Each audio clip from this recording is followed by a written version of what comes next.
Supreme কোর্টের আইন অনুসারে ত্রিপুরা থেকে 30 দিনের মধ্যে বাংলাদেশিদের বের করতে হবে।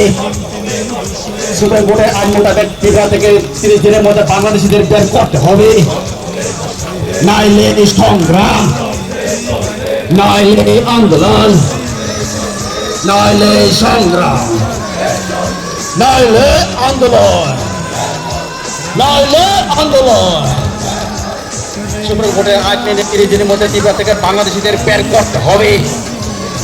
সুপ্রিম কোর্টের আইন মেনে ত্রিপুরা থেকে বাংলাদেশিদের বের করতে হবে, নাইলে সংগ্রাম, নাইলে আন্দোলন, নাইলে সংগ্রাম, নাইলে আন্দোলন, নাইলে আন্দোলন। অতি সত্তর ত্রিপুরা সরকার সুপ্রিম কোর্টের আইন মেনে বলবৎ করতে হবে। অতি সত্তর সুপ্রিম কোর্টের আইন ত্রিপুরাতে বলবৎ